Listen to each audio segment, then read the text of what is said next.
in the line of David, who would be a lot like David. He would be handsome. He'd be majestic.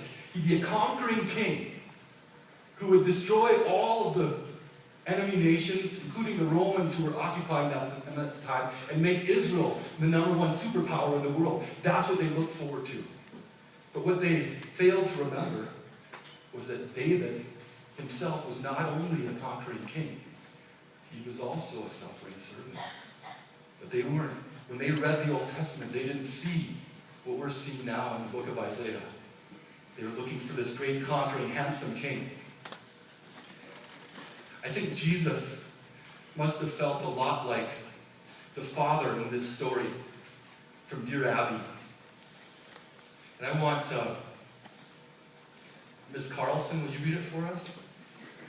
Dear Abby is an advice column in newspapers. I don't know if you know newspapers? You see got news from them? I know I get my news from the internet too. This is an advice column. This is a lady from Texas wrote in with this story. Go ahead. A young man from a wealthy family was about to graduate from high school. It was the custom in that affluent neighborhood for the parents to give the graduate an automobile. Bill and his father had spent months looking at cars, and the week before graduation, they found the perfect car. Bill was certain that the car would be his on his graduation night. Imagine his disappointment when, on the eve of his graduation, Bill's father handed him a gift-wrapped Bible. Okay, you get the situation. Don't sit down yet. Yeah. He and his dad go out looking for an automobile. This is the custom in their affluent neighborhood. And now, when he's presented his graduation present, his dad gives him a gift-wrapped Bible. And what does he do? Here's what he does. Go ahead.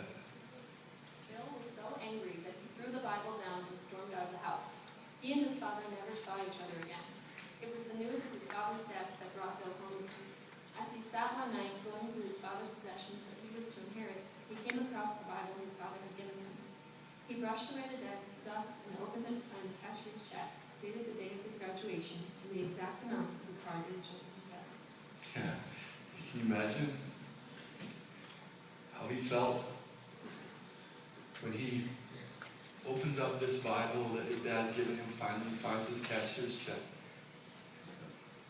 I think Jesus must have felt a lot like this in God the Father, that he had come down to give them exactly what they need: a Savior, a sacrifice for their sins, and he wanted to give them so much more. But they rejected him just like this man rejected his father, because he failed to meet their expectations.